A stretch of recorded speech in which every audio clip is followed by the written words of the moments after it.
Greetings, everyone. I hope you are well. Please don't forget, down in the description, the merch store is now open. If you would like to support the channel and purchase any of the Back to Ashes merchandise. Also, you can become a member of the Back to Ashes family by becoming a member for just $2 a month. There are many perks that go along with your membership. And if you feel so inclined, please feel free to buy me a coffee, as it does help the channel and helps me very much. I appreciate each and every one of you. With that being said, it is time to go back to ashes. For when we arise from the ashes, we are stronger, better, and happier in the morning. Let's get started with these true paranormal encounters. Tuck in, get warm, and let's get started.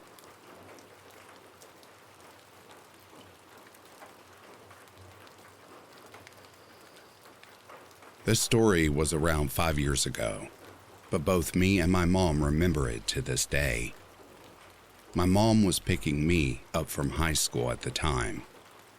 School day ended at 2:30. I got picked up at 2:40. And we were driving into town, which was about 10 to 12 minutes away from the school. School was out in the country. On the way into town, you have to cross over one little wooden bridge that goes over a small river. Keep in mind that there is only one bridge on this road, with sugarcane fields and gullies on both sides of the road, before and after the bridge. I remember passing over the bridge before looking at the clock where it read 2:46 p.m. We were talking about a bullying situation that happened at school that day, and about 2 minutes after, we crossed the bridge. She said something along the lines of, "So your teacher dealt with the situation?" And as I was about to respond, the tires lost grip of the road and we spun out with tires skidding and everything. The car behind us started honking their horn, and we screamed as we thought we were heading front first into a gully next to the sugarcane. Then, we just weren't. We were back on the road. But it looked and felt super unfamiliar to us. As we were trying to get our bearings with her still driving, but at a slower pace, we both froze as we saw the bridge that we'd just passed a couple minutes prior, about 200 meters on the road in front of us. I started screaming again and freaking out before looking over at the time that read 2:45 p.m. I screamed even louder and was really scared. But my mom pulled over and started to explain to me that it was just a glitch in the matrix, and that it's happened to her before. I just remember the feeling I had afterwards. This feeling that everything was off and didn't feel right. Like I was somewhere I wasn't meant to be. And even to this day, I haven't been able to shake that feeling. I managed to calm down, but no one I told believed me. To this day, everyone just thinks it's a silly story, but we both remember the details of it so vividly. The feeling of not belonging has somewhat eased and I can ignore it now, but it's still an itching thing in the back of my head. It's very hard to explain. Later on, I learned others in the same town have dubbed that bridge to be haunted by supernatural entities.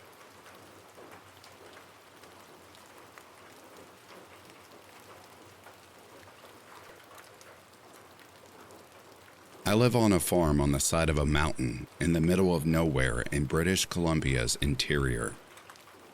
No cell service. Neighbors are beyond shouting distance. A very on-your-own lifestyle out here. My trailer is at the top of this property next to a barn, surrounded 360 degrees with forest except for the little road up here. The mountain, Mount Ida, has a long history with the Aboriginal people of my area. I've been told stories of the mountain since I was a kid. Basically, the summary of every story is, People are banished from the mountain because the spirits make it too dangerous. All sorts of weird things have been seen and have happened on this mountain. Last night, around 10:45 p.m., I heard 3 sets of sirens rush by the road. Out here, you never hear sirens. In my cumulative 15 years here, I've heard 1 siren, and it was earlier this week. Basically, it just intrigued me at that point. It wasn't until about half an hour later or so, and my power cut out. I'm already in bed at this point. Lights were out.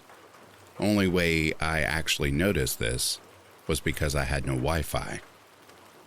Now that's always a heart stopper, because out here, no Wi-Fi means I'm entirely on my own. This makes me anxious for sure, but I'm more worried that I won't be able to call the fire department if something catches on fire or anything else. Then, out of nowhere, I hear this super sharp and loud cry, like a kid who just crashed on a bike. Hysterical crying from what sounds to be a young child. My dogs are going absolutely nuts at the door. Now, if you're familiar with cougars, you should know that they can often mimic a child crying, and scary accurately too. So laying there as the tension builds, I'm just telling myself it's a cougar. That's all it is, just a cougar. For me, that's the best case scenario right now. That it's just a cougar. The dogs have finally calmed down, and I'm still just trying to get some shut-eye when I hear the second sound. This was an ungodly sound that I've never heard of in my life. This one sounded like a mix of every horror movie monster all in one. I can't even describe it. It was about 5 seconds of pure screeching, like a demonic banshee with the vocal cords of a T-Rex. The bass to it shook my bed. It was as if there was a concert-sized sound system hiding in the forest blasting zombie vomit. I could taste my heartbeat at this point.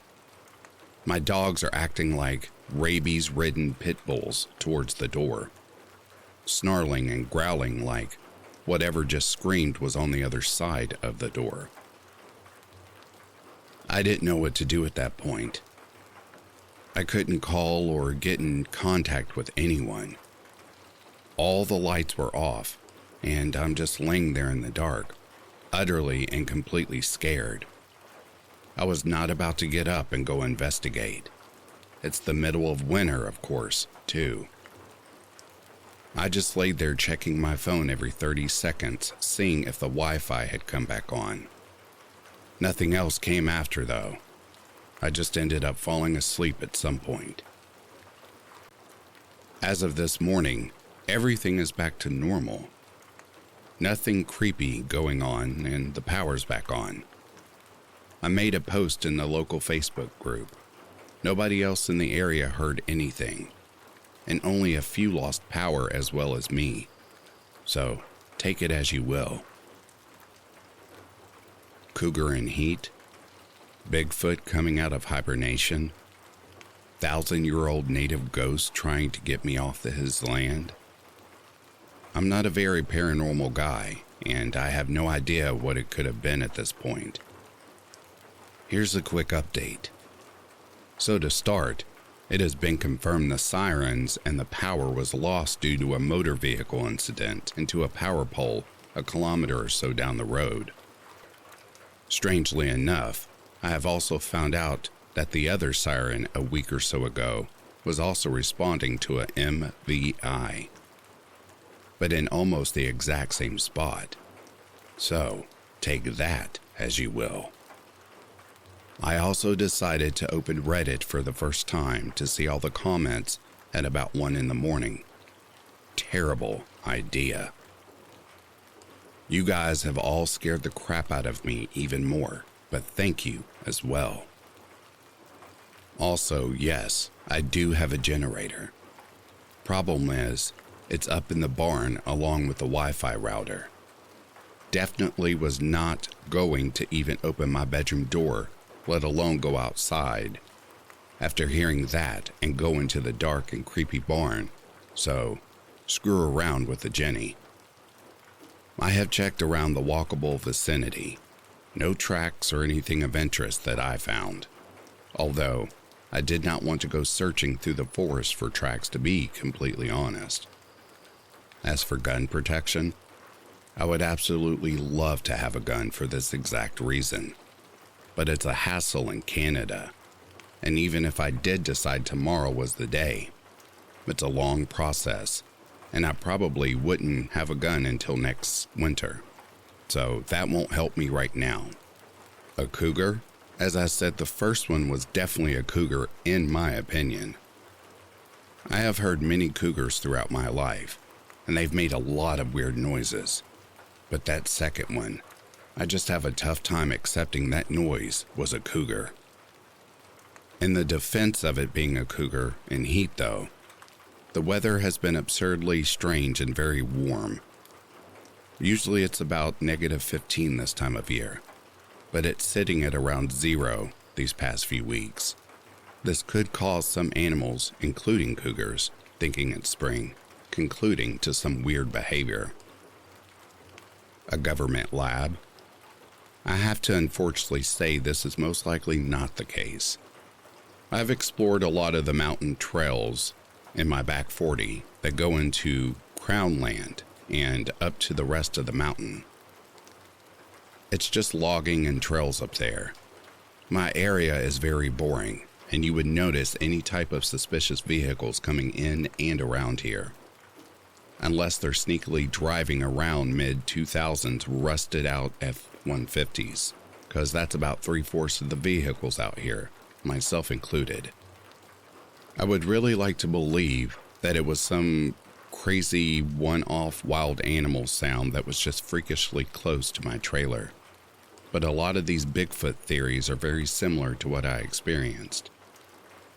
I don't want to even think of the skinwalker some of you were mentioning. Last night was okay. There was no noises and dogs remained quiet all night. Let me tell you though, I fell asleep with a podcast playing just to distract myself from the quiet. Although, I do keep reading that it could be aliens. I will keep everyone updated if I have another experience or encounter out here.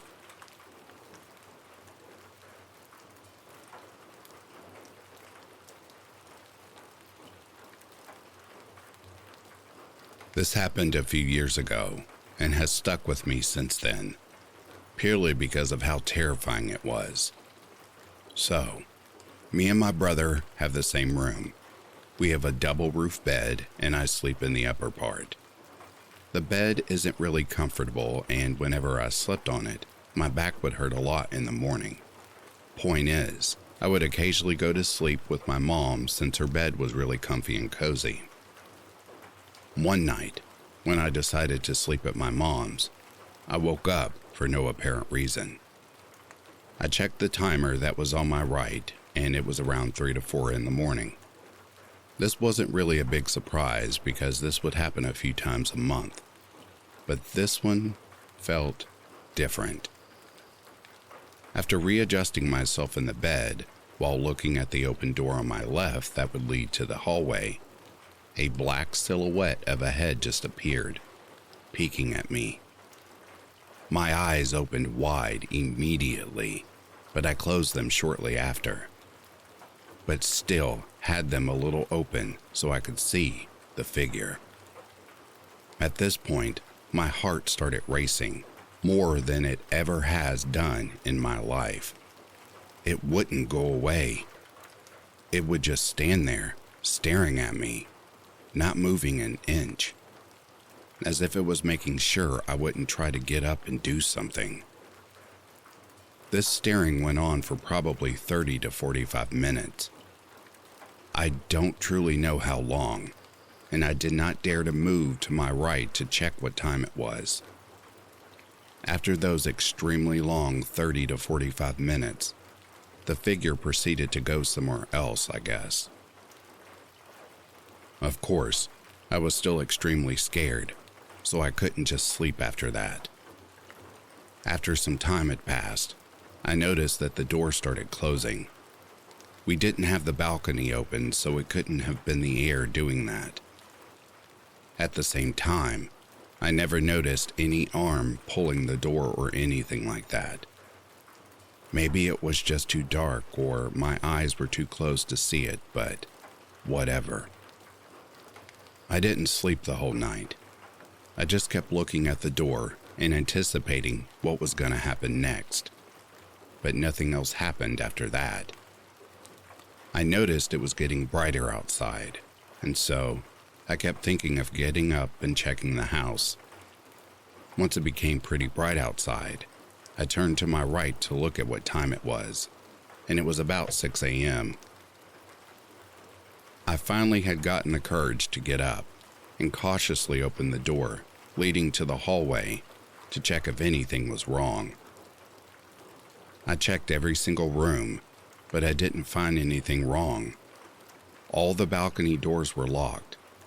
The door leading outside to the rest of the flat was also completely locked. To say the least, I was very relieved, but also very confused. At this point, my mind had already raced through a million different thoughts about this figure. What could it have been?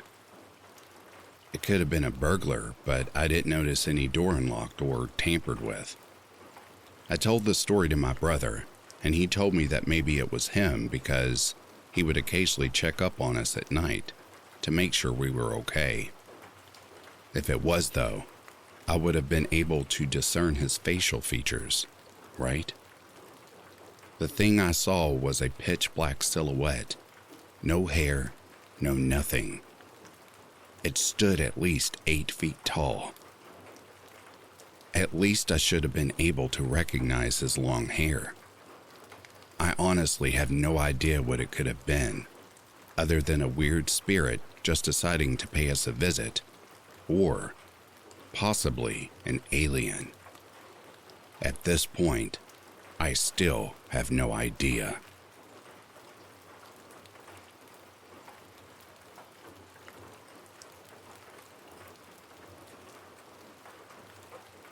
My apartment is haunted.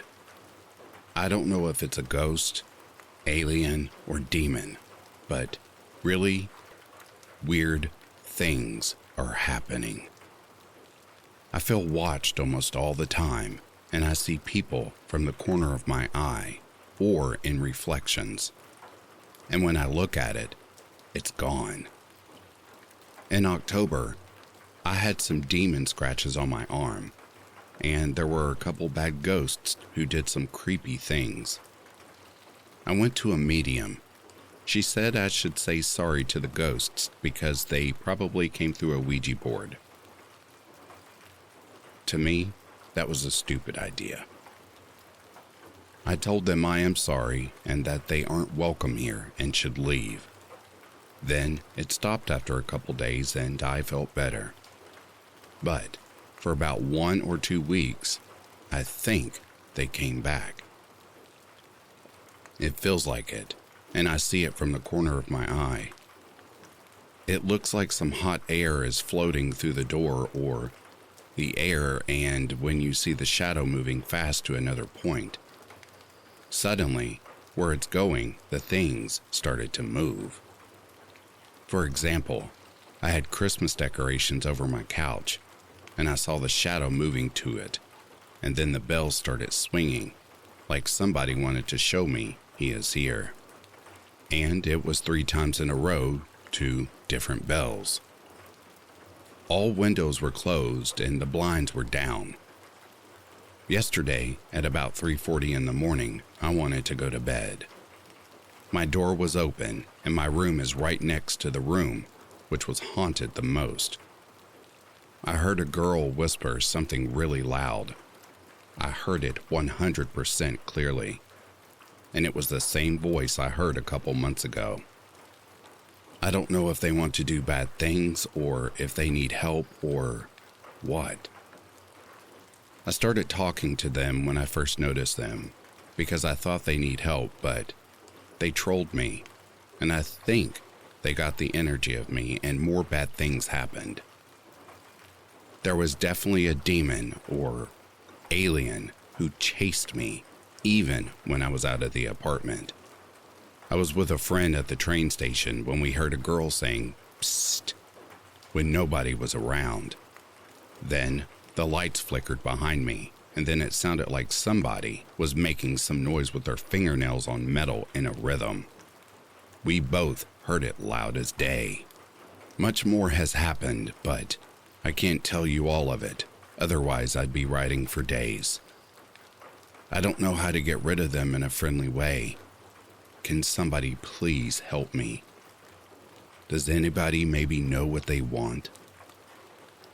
Sometimes random things get thrown down, but nothing breaks or whatever. I live in Germany, and we've heard many stories of aliens that visit the area. Any advice anyone could give me would really help.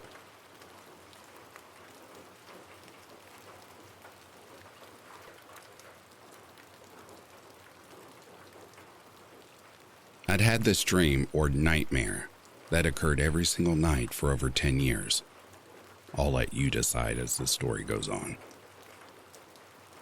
I would be running down a hallway that has no doors, no windows, no lights that are visible, but I could see perfectly fine. I knew there was something chasing me, but the hallway never ended. I was just running and running and running. I never got tired, but never stopped running. A couple months back, the dream ended. What I mean is the walls of the hallway completely fell down. The path I was running on ended up being like a moving track, so I was always in place, feeling like I was running. I fell to the ground and was able to flip over and finally see what had been chasing me all of this time. The figure was completely pitch black and had a shine to it. Its body was very thin like a 2x4 piece of wood, but round and at least 7 feet tall. Its head was like a siren head, but up and down, not side to side. It had 9 arms with claws for fingers, about 7 inches long or so. Its legs and arms were much inferior than its torso. As I was crawling backwards away from it, it reached out and tried to grab me. I woke up the second its claws touched my foot, and I woke up with a medium-depth cut on my foot, right where it had tried to grab me. Before sleeping, I hadn't had this cut and have no memory of dropping anything that would have cut my foot at all. To wrap things up, I work graveyards at a hotel, 10 p.m. to 8 a.m. I was talking to a nice couple who had come in to explore the property, and they hadn't wanted to go back to their room yet. We happened to be on the topic of the paranormal in our hotel. It was about 2:30 in the morning, and I look behind them, and I see that exact thing from my dream walking in an area on the hotel property. Out loud I say, "What in the hell? There's no way." The guests turn their heads, and right as it's fading away, they see it as well. Not as clearly as I did, but they saw it. Neither of us could explain it, and we basically just ended the conversation at that. They went back to their room, and I went back to work, furiously checking the cameras to find any more things like that, which I had just seen. But there was no more activity for the rest of that night.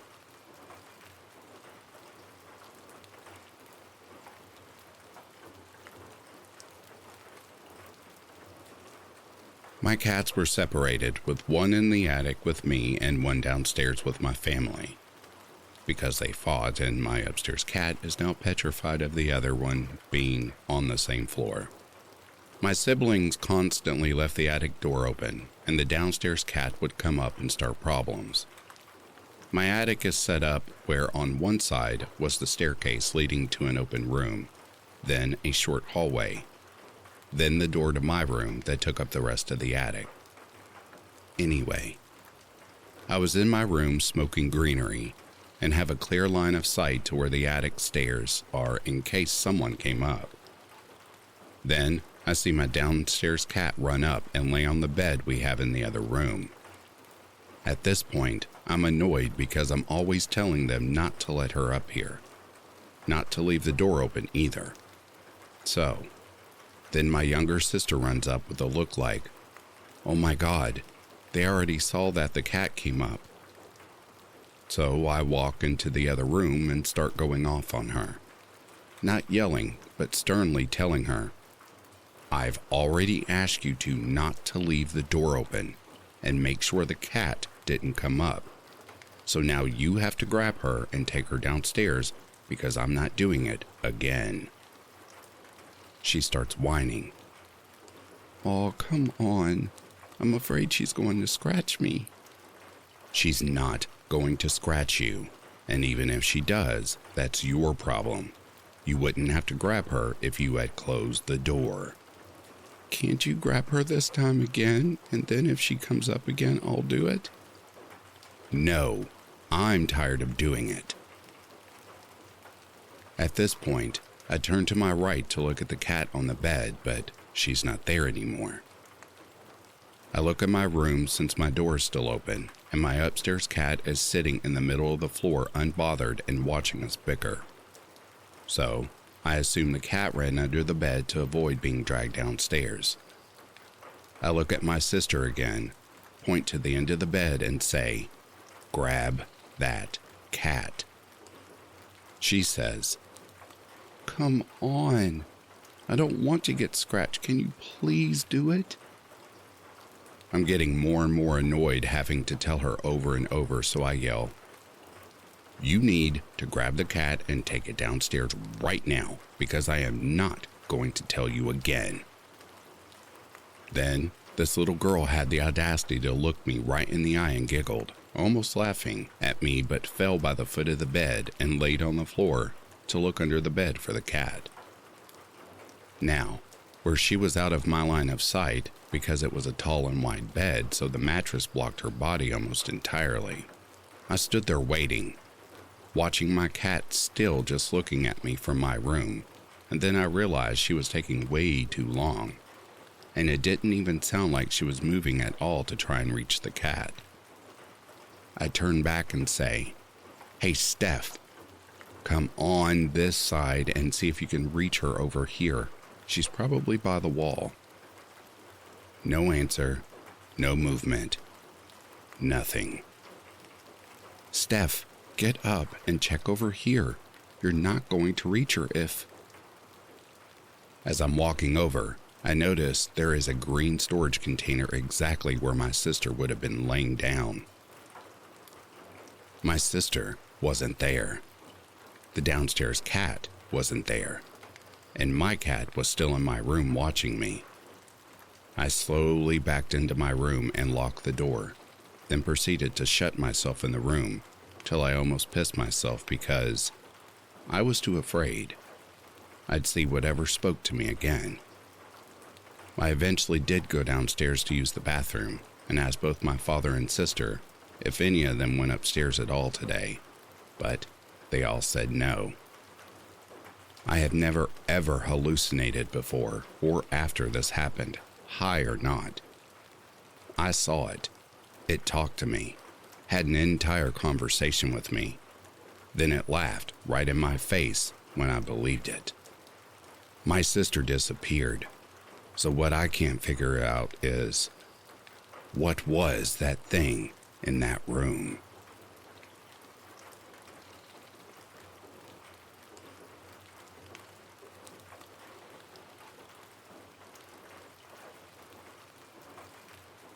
My friend was sleeping in her bed and the lights were on. I was working on my laptop at 3 a.m. We had a huge project coming up, and I wanted to get ahead because I wanted to do a decent job since the marks add up to my finals. My friend was sleeping right beside me, and the room was fully lit. I usually stay awake even till 6 a.m. Sometimes it's a common thing I do, and my body is definitely used to it. And this time I was pretty energetic and also had a midnight snack. I was not sleepy or tired at all. After a while, I saw a scribble developing on the side of my right eye in the span of 10 seconds. It grew to the size of my head. I blinked over 40 times, but it didn't go away. I did not turn my head to look directly because I was surprised and slightly scared. I thought my eyes were making this up, but this looked and felt too real for that. After a few more seconds, I called out to my sleeping friend without making a single movement, and it slowly started dissolving into invisibility. After many calls, my friend woke up and she asked what happened, but I told her it's nothing. I lied to her, saying she was sleeping in a weird and harmful position because I didn't want her to be mad at me for waking her up for no reason. The next day, I told her the whole thing, and even she believed me, as I'm not a person who sees this sort of thing or have ever experienced such a thing. She knows I don't make up shit like this. I am usually the more objective and rational person of my friend group. This was quite shocking and is definitely a core memory for me now. Please, if you know anything or have experienced this, please tell me about it. I would love to know what in the world I saw. It's been a year now. Nothing has happened, but it still plagues my memory.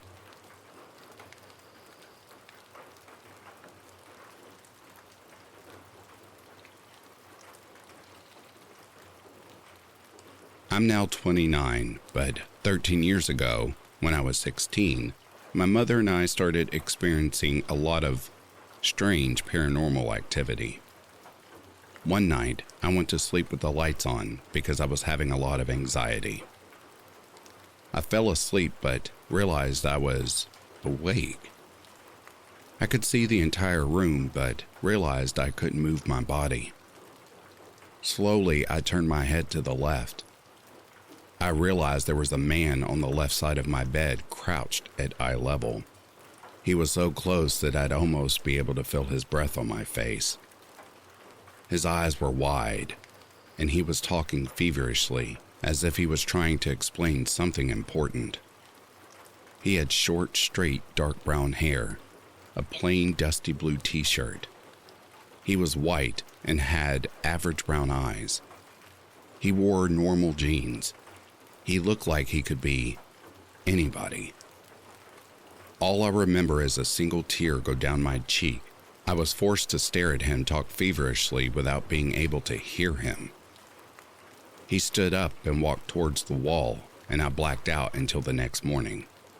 The thing is, I slept upstairs, and this was an old house. My mother was sleeping on the couch downstairs, and the door was locked. There was no way a person could break an entry without being seen from the street, and they need a ladder. That same year, my mother found a spiral of soil splashed on our kitchen floor beneath our window. We had no plants or animals in the house, as my mother killed all the plants, and our home was too small for a pet. After school, my mother asked me because she was concerned. She brought me to my room and asked if I was standing on my bed with muddy shoes on. I was in shock, where I could see definite muddy shoe prints on my bed. I just said no and wiped it off. I couldn't explain it, as it was midday and my mother was home all day, and it was upstairs. We also lived by a busy road. There was no way someone could have physically broken in. I never had an occurrence like that after. My mind is still blown, and now I'm afraid to sleep in my own bed.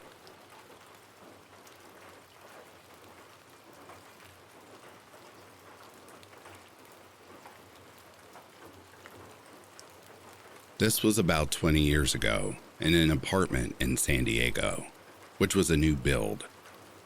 I lived there with my girlfriend for about a year, then we broke up. She moved out and a friend moved in because he needed a place to crash for a few months, and I could use the help out with rent. We'll call him Z. I had a fold-out couch Z was staying on, and Z wasn't working, so he would pretty much watch TV all day or play video games while I was at work. In the evenings, we partied too much. Z would always complain that he couldn't sleep and would always find himself awake in the middle of the night, staring up at one corner of the room. I never thought of this because alcohol and drugs mess with everything, so I was like, whatever. You're going to bed blackout drunk every night. I had a DVD player with no buttons on it.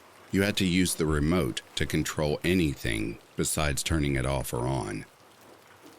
Z bought Lost on DVD, and he yelled out, "Hey, I'm going to start watching this."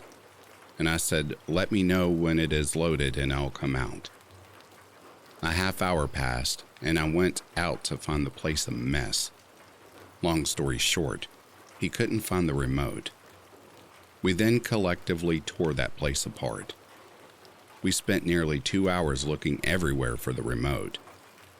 Since we drank a lot, we even checked our cars, the dishwasher, and pockets and jeans that were in the laundry basket.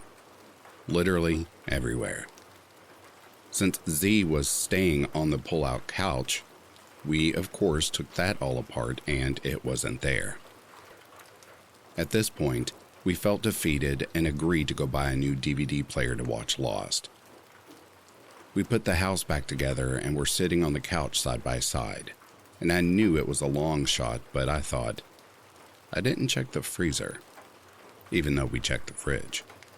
So I said, "Hey, let me check one last place." I went to the freezer. Not there. I went back to him and the freaking remote was on the couch exactly where I was sitting when I got up 20 seconds before to go to the freezer. Z was on his laptop right next to it the whole time. I picked it up and said, "Dude, where'd you find it?" And he looked at me and turned white. We both ran outside and flipped out for about 45 minutes. Over the period of the next few weeks, stuff that carries electrical charges went missing. Electric razor chargers, phone chargers, MP3 player chargers, and laptop cables. Z moved out on a weekday while I was at work. The room he was staying in was empty besides the furniture. When I got home from work, all those cables were in the corner of the room. I knew this wasn't him effing with me because he made me mail him a few. So, once Z moved out, for some reason, I couldn't sleep in my own bed, and I could only sleep on the couch. Almost every night, I would wake up sitting up on the couch, staring at the upper corner of the room, just as he did. Where I worked, once a month, I would have to work a late shift. As such, I got home at around 7 a.m., crashed on the couch.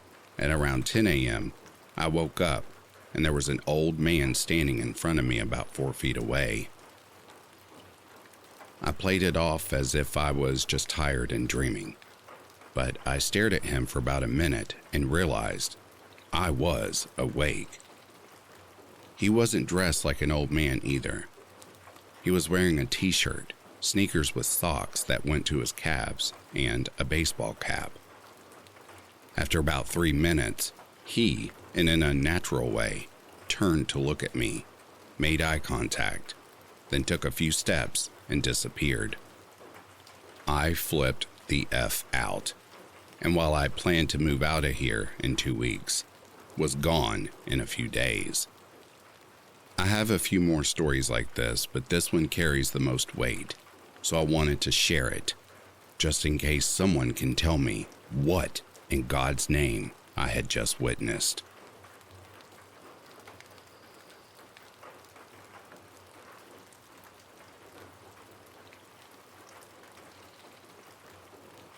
Please bear with me. I am a skeptic and very new to all of this. The only way to tell this story is in its entirety. So, here it is. First off, some background on myself. I am an avid outdoorsman. I grew up in a small rural mountain town in Boise County, Idaho. Ever since I was young, I have enjoyed all that the outdoors could offer me. Starting around the age of 11, I began the hobby of backcountry land navigation. I would leave on solo excursions, sometimes lasting almost 2 weeks, in search of hidden landmarks, nowhere even known or established trails. By the time I was 13, I had become an avid tracker and successful big game hunter, bagging everything from deer to bear. At 18, I joined the U.S. Navy as a Seabee and began training to fulfill my dream of being SWYCC operator. I deployed 3 times into 2 different combat zones as a Seabee and decided to change gears in life after that. I currently reside in Idaho again and still enjoy the outdoors, land navigation, and bushcraft anytime I can. This story begins in June of last year. Me and my family pack up the truck to go on a 5-day leisure camping trip in a remote area of the Boise National Forest. The main focus of this trip was to enjoy the rainy weather and nature and enjoy some fly fishing. We approached an area that I had picked on ONX, a GPS-like app, as a potential home for the coming week. As I turned off the dirt road to begin the slow descent down a trail towards the river, I noticed something in a tree at the top of the trailhead. I got out of the truck to get a closer look, and it was a hatchet sticking out of the trunk of the tree. I'm fairly tall, and I had to stand on my truck hood to reach this hatchet and dislodge it from the tree. It was buried almost up to the handle, which I knew was strange, but I did not think much of it at the time. The hatchet was very strange in appearance. It appeared to have designs carved throughout it, and the blade had been cut in a sort of pattern that made it look more like a weapon than a tool. After stepping off the truck, I noticed remnants of a campsite at the top of the trail. Weird items left behind like a single pot, a cooktop, or fire grate, and some propane tanks.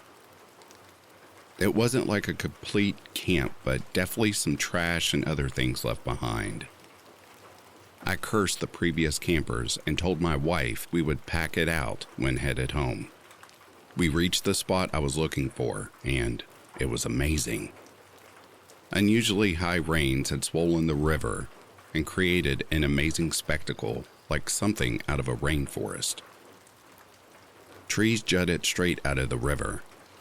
We quickly found our spot that we intended to put our tent and quickly began setting up our tent before the next spot of rain. Our tent is not a typical nylon tent. It is a canvas circle about 14 foot round and has a hole, or a jack, for a chimney flute. It's meant to house multiple people in all weather for extended periods of time. After our camp was set up and the fire was going, we noticed tucked back behind some brush and partially submerged, there was a cave on the edge of our camp. It wasn't very big, maybe 4 feet tall and a few feet wide. However, it was big enough I could walk into it, if I crouched down, it seemed, to extend far into the mountains, and not knowing what the ground looked like under the water. I only went in about 5 or 10 feet. We decided something about the cave made us uneasy and decided to move on. That night, the rain was light that first day, so we enjoyed some recreation. Putting around on our old junky 4-wheeler with our son fishing and just taking in the outdoors. We began to notice that all around the area we set our camp up were a bunch of bugs, which was weird because it was cooler and rainy and we had seen no bugs on the trail leading down to the meadow. It seemed like this whole meadow was infested with all sorts of bugs. We did not let it break our spirits, though.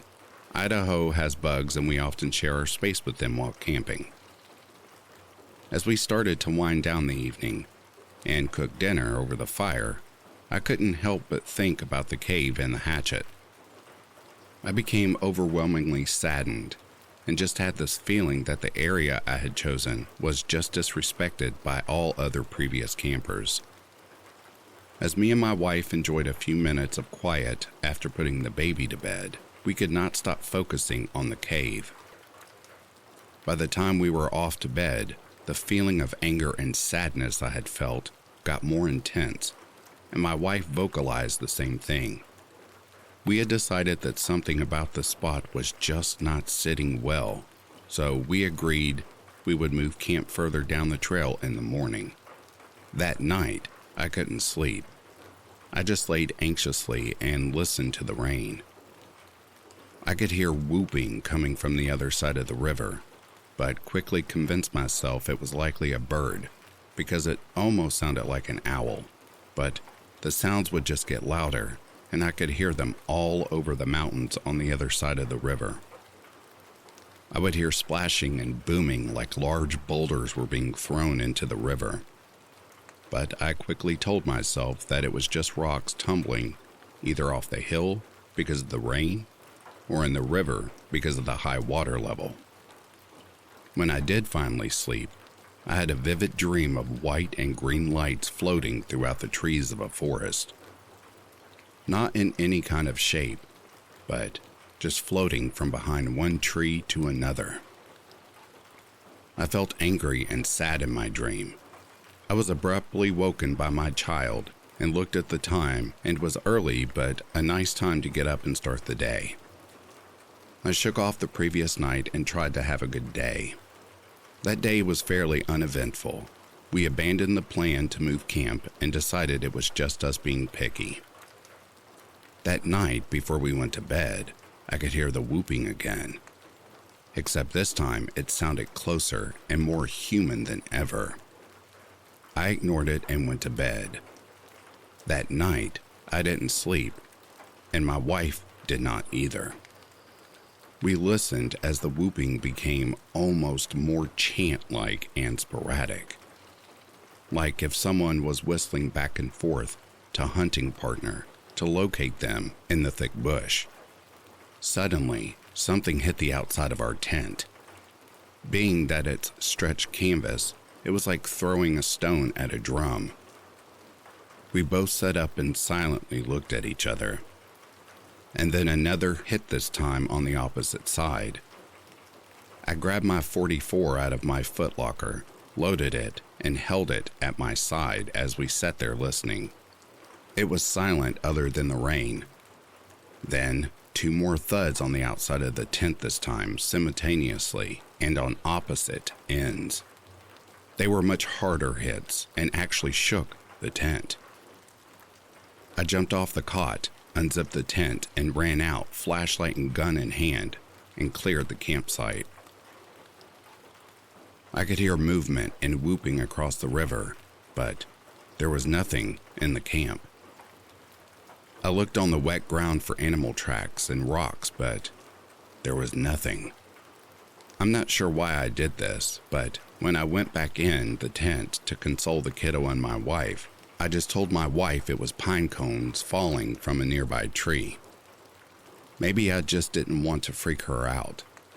Maybe I was still rationalizing. I don't know. I did not sleep the rest of the night and continued to hear the whooping. The next day we were all quiet as it was very rainy, so we stayed under the cover and just relaxed. However, all throughout the day I could hear whooping across the river, and I could also hear elk bugles. It's not uncommon for an elk to bugle in the middle of the day or outside the rut season. Not impossible, just weird. That night, we both laid awake and waited for anything weird. The whooping had stopped, the rain was gone, and it was quiet.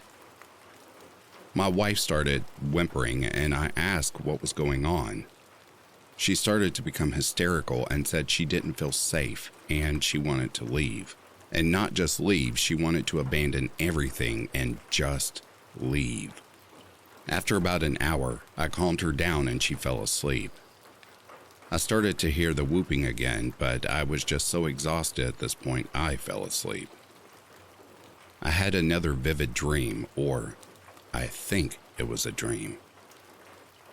I could only move my eyes, and I watched as a wolf walked into my tent. I couldn't believe it was happening, and I tried to yell, but nothing happened. I just watched as this wolf sniffed the base of my son's pack and play. I noticed the size of this animal was unnatural. It was gigantic. It finally turned to leave the tent, and I was able to move as I grabbed my pistol and stormed out. The wolf was standing right outside the camp, and it immediately turned to face me. I pulled my pistol too, and I couldn't speak, and I couldn't move. Suddenly, like someone had kicked my feet out from under me, I was on my knees. Pistol still drawn on the animal. It approached me snarling and baring teeth. Its face touched my pistol, but it just continues to come closer to me. I felt compelled to lower my pistol for whatever reason, but when I did, the wolf left.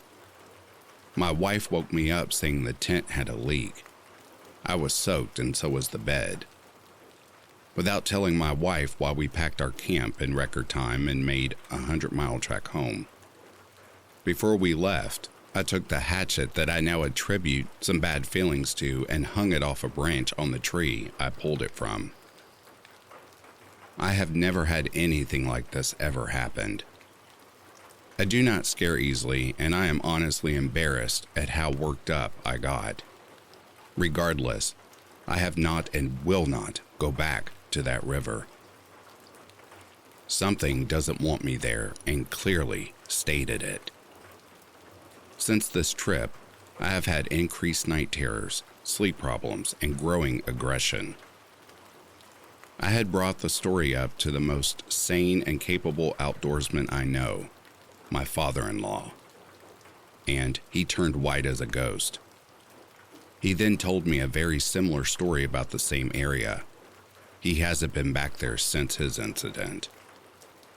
I still get outside and do all that I love, but this incident has isolated and stuck with me for a long time. After a couple months had passed, me and my wife decided to seek counseling for the issues that have stuck with us. The brain doc thinks it's high stress, sleep deprivation, and the mind's natural mechanisms to associate discomforts with external things are the answer to our trip. I don't truly know what the answer is, but F that place. I will never go back. Lately, I can't sleep, and I have reoccurring dreams about a pale white woman, described in my dreams as a witch. I am trying to make sense of this, but I am so scared. Am I going crazy? Does all of this have to do with that hatchet that I took from the tree? If any of you have any answers, please let me know.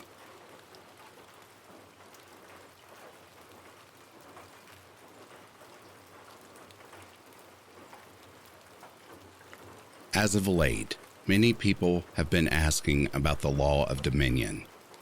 I often bring up interacting in paranormal circles and some cryptid circles where the cryptid is strongly tied to demonic or dark energies. There are even times where I will mention this law and urge people to go through my comment history to learn more. But as time goes on, this becomes more difficult as other subjects take my time. And some people just don't have the time to sift through dozens or scores of comments to get the information they need, or to find reference to it, and need to sift through even more to find the specific thing they are looking for. This has led to scores of private messages where I am explaining the particulars that are interested in, or everything all at once. Then it occurred to me to make a post where people can read about it in detail, and how it pertains to their own paranormal or dark cryptid encounters, or overall as compared to all such things, or simply as a point of curiosity in my work in the paranormal advisor field and how I use the law to deal with and protect against truly dark and evil entities or darker energy cryptids. Following will be all the major points to this law, conglomerated from the multiple typical questions answered, most typically in any given month in my sub-activities in paranormal and cryptid fields. What is it? The law of dominion is the law put forth by Prime Source Creator to protect all of humanity from dark and evil entities. What does it do? This law prevents creatures and beings like demons, vampires, black-eyed children, skinwalkers, aliens, and any evil entity from entering a home or enclosed in private spaces without permission.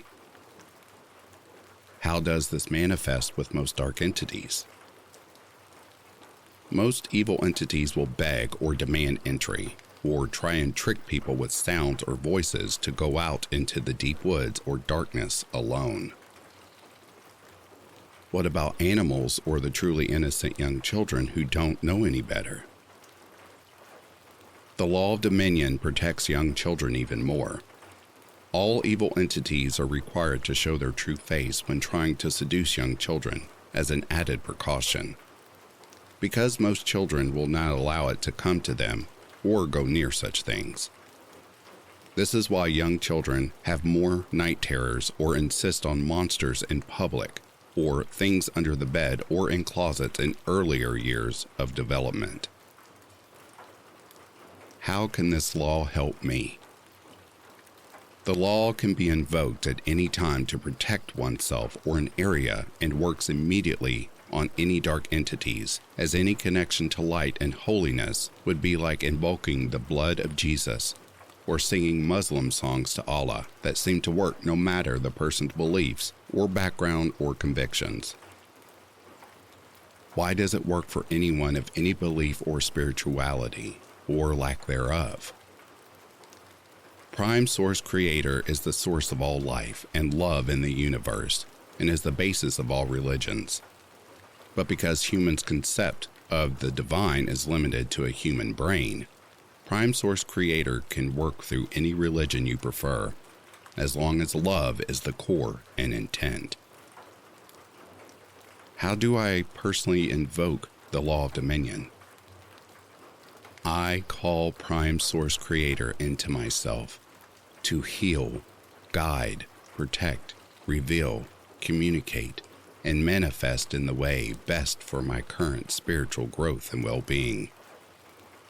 I call upon all angels, ancestors, soul group, spirit guides, and beings of light, all directly connected to Prime Source Creator, to surround and heal, reveal, communicate, manifest, guide, and illuminate in the way best for my current spiritual growth and well-being. Where I dwell is holy ground. Everywhere I look and walk is holy ground. All my friends and family and pets, and everyone I see is also protected. All beings of true darkness, disconnected from Prime Source Creator, must flee or fall low and return to the light and love of Prime Source Creator. And so it shall be now and for as long as I live. If I think of any more questions, can I message you directly? Absolutely. Any questions about the law of dominion, along with comments and insights of your own, I will answer to you. Just remember what I have taught you.